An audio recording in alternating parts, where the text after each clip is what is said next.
Hey guys, it's Reynad, and today I wanted to talk a bit about the tournament scene and the community in Hearthstone, and specifically my tournament performance as well, because a lot of people had some questions about that I'd like to address. So yeah, the past month has been pretty awesome as far as the competitive side of Hearthstone. There's been events almost every weekend. I love that sponsors are getting into it, that these tournaments are being so successful. And yeah, from a lot of those weekends, I ended up playing tournaments myself. My teammates ended up playing a lot of tournaments themselves as well. They did really well. Mine haven't gone so great. It is what it is. And yeah, I guess I'll just start off by kind of explaining what prompted this. I tend to see more of it because it's like tweets coming at me and all of that. But in general, if I lose a tournament, I end up seeing a whole lot of posts all over the internet and a bunch of just really aggressive tweets and stuff like this. Spoiler: Reynad and his performance at the HyperX Invitational. Links to his tweet that I said. Played in the HyperX Invitational today. I wasn't really prepared for a hand lock. All my decks are bad against it. I lost to it. No surprise to me. I deserved that loss. Should have expected more of it, I think, and I should have played a deck like Shaman maybe over Druid. Anyway, a lot of these posts are just kind of, I guess, like, what's the word, mean or trolly. Way I got crushed for hand lock. How lucky for me that I had poor hindsight. How many excuses can you make before you have to admit you're the inferior player who likes to talk a big game? Just, like I ever talk a big game ever about tournaments. Like, whatever. Anyway, right? Just internet trolls. They don't need facts or anything to back it up. It's just diatribe. And most of the time, I would ignore it because that's the responsible thing to do. But I feel like there are aspects of tournaments that the average viewer might not really think about, and I'd kind of like to bring those up. So yeah, I guess I'll just start by explaining why I think I've been performing pretty badly. And I guess the best comparison is like back when I played Magic, I was a teenager, 15, 16, 17, 18. I was really active in the scene. I had a ton of free time because most of that time I didn't have a job. All I would do was just play and think about Magic all the time. I would just play cards, think about cards all day, every day. And my results really reflected that. Like, my lifetime win percentage was like 71%, which is unheard of. My elo it peaked at like 2050, and it was at that for most of a year. My online elo is in the 1900s almost all the time, which is unheard of, especially because I was testing decks that weren't in the meta so often. And it's just like, I feel like I played the game a ton, and I managed to keep up with everything, and that's why I was performing well. And Hearthstone's been kind of the opposite end of that, right? Like, how much time you put into it reflects on your results. Since streaming took off, I started Tempo Storm. I've had just so many responsibilities outside of actually playing the game, like on a competitive level and trying to learn from every game, to the point where I'm only playing maybe like 6 hours every other day, and most of that is interacting with chat and like reading stupid stuff on stream, and it's just like very casual rather than me trying to get something out of the games and really stay a step ahead. And yeah, a lot of that is just because of time commitment. A lot of that is me not wanting to burn out. I feel like the reason I've been losing a lot of these tournaments over the past several weeks is not really because of like bad RNG. I mean, a couple spots it went badly, but when does it not? I feel like the biggest problem was deck choice in a lot of these situations. Like, I'd pick 3 decks that are definitely correct, and that fourth one would always throw it off, and I wouldn't have like the answer to this deck that I probably should. And that's definitely happened a few times. And I try to learn from it, I try to move on, but part of that is the problem with my preparation. The tournament's on Saturday. I'll take the night off on Friday, spend like 4 hours testing with the team, and they'll give me their suggestions on what they think is good.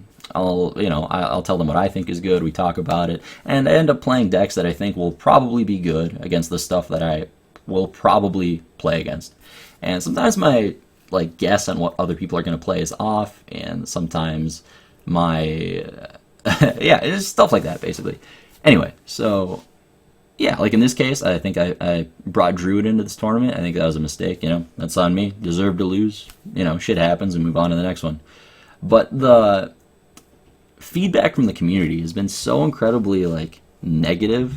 I feel like people are more skeptical, or more what's the word? That was a perfect word for this.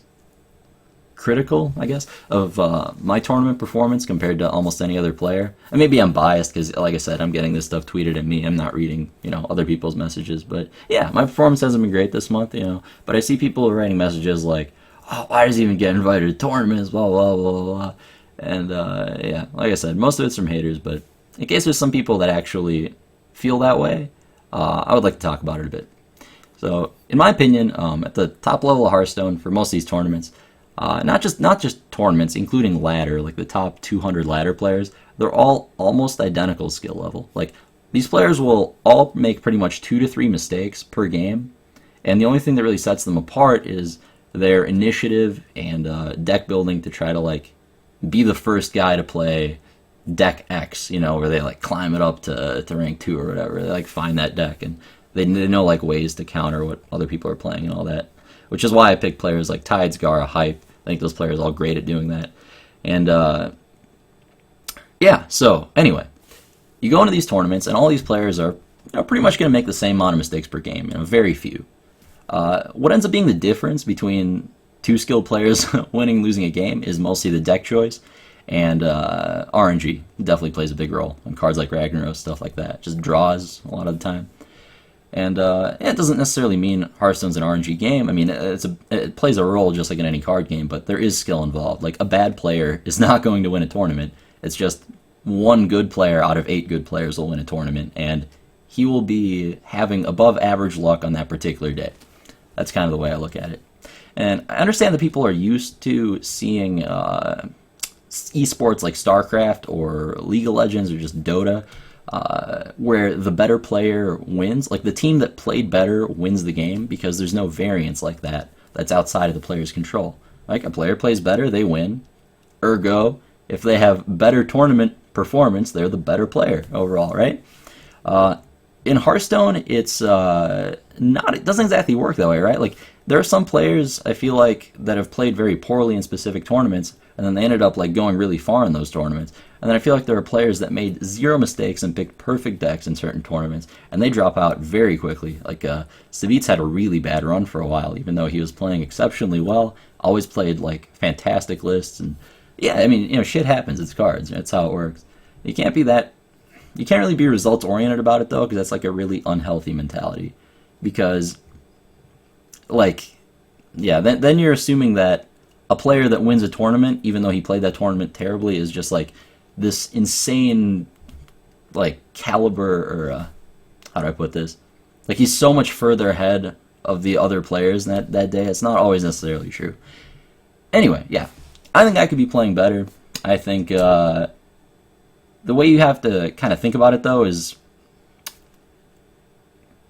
it's 8. I just want to hammer home the fact that it's like 8 good players and 1 good player out of these 8 good players will win, right? Okay. Anyway, there's one other point I wanted to address. Right. So the invite system. This is something a lot of people bring up. A lot of people complain about it. I used to complain about it myself all the time. Still do in certain cases, but not as much as I used to. Around the time of like ESGen and stuff. Yeah, basically right now the tournament system is majority invite. Like, you're seeing a lot of the same players in a lot of tournaments. I like myself, I get invited to a lot of tournaments and I don't say no to them, right? Like, and you start seeing like players that you're familiar with, these same 30 or so players that are all rotated between all the different tournaments. But a lot of them are starting to incorporate open slots. There's like 2 to 4 open slots in pretty much any tournament that happens now. Prismata Cup was an excellent example where if your ladder ranking was high enough, you're always you automatically had a spot. Like, you just told them, you showed them your ladder ranking, you were automatically qualified over a player that they would have otherwise invited. So I think that it's starting to improve. They're starting to incorporate a ban system and all of that, but I want to kind of try to dispel the myth that there is like this secret group of how do I put this? Unheard of players that are tiers and tiers above all these shitty players like Reynad that always loses, and they should be invited over him and all that. Like, first of all, I think that I worked hard to get to where I am, and I'm not going to say no to tournament invites, and I'm really grateful anytime anyone decides to have me on. And the viewers seem to have a good time with it, like the view count seems to go up, people get excited, I have a lot of cool games, I'm happy, we're all having fun. Anyway, I do think that some players should be represented more in tournaments, like some names come to mind, like Dengzu, I think is a fantastic player, he should be invited to more stuff. Just stuff like that. A big part of it is networking, a big part of it is getting your name out there, but you really do have to work for it. You can't just sit on your ass playing this game all day and expect for people to throw invites at you. Like, I worked my ass off for 3 months, 13-hour work days to get to where I am, to get the stream to where it is. Like, I woke up at 2 a.m. every fucking day, and I don't think that it's realistic to have all of that stripped away because of a bad few weeks of tournament performance. Anyway, on to the next point. Like I mentioned earlier, I think the top 200 ladder players in any given region, or top 200 NA is roughly equal to top 200 EU.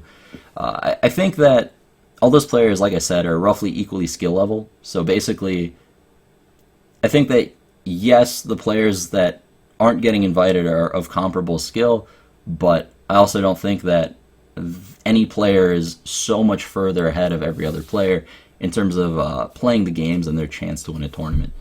I think that in the long run, which, if you're not having results or anything, that's what matters, right? In the long run, I think that certain players are going to innovate the metagame a bit more, be one step ahead for certain tournaments a bit more, and, those are the players I invited on my team. So they've been doing really well, and, I'm happy about that, but, cards are what they are, and that's just kind of what I want to talk about today, I guess. It ended up kind of being a bunch of rambling. I probably should have had a script set up or something, but I hope you guys kind of understand. But yeah, I'm not happy with my performance this past month. I know what I need to work on for sure. It's definitely need to work on the deck choice aspect a lot more. And for BlizzCon, I intend to do that. I hope I do really well in that. I'm definitely going to put in the time that I need, because I know how much time I need. I need more time to practice than most people I know, because I'm slow at picking stuff up, because I get into these patterns. But anyway, yeah, I'm gonna work on that, and it'll go better in the future. But I'm just really fucking busy. I have so much stuff to do that you guys don't see behind the scenes, that it's like me trying to play competitive Hearthstone on top of a full-time and a half job. It's a lot of work. I don't have as much time to play Hearthstone as I want, and lately the results have reflected that. And it is what it is, but I'm gonna work on it. And yeah, I think you guys should give more credit where credit is due to some of these players that are being invited to every tournament, that even though they don't perform well, not just myself, but other players. I don't want to shit talk, but so I won't use names, but yeah, there are a lot of players that don't necessarily perform well in a lot of tournaments, but they really are good players. And on the contrary of that, there are a lot of specific tournaments where a player that I would consider good plays completely terribly and ends up going really far anyway. And yeah, it's good for him that he did well in that tournament, but you also in the long run, you can't be proud of your play in those games, you know what I mean? So it's the better player doesn't always win. That's just the nature of the game. That's why I think it's actually a good thing, right? Because then it's more a fun viewer experience. J-Dong is not winning every Hearthstone tournament, and that's exciting because variance plays a role. Top decks are fun to watch, and yeah, it's a good system. Anyway, alright, my rant is done. I hope this has been cleared up a couple of things, maybe, sort of. Just kind of wanted to throw my opinion out there about some stuff. But, yeah, thanks for listening.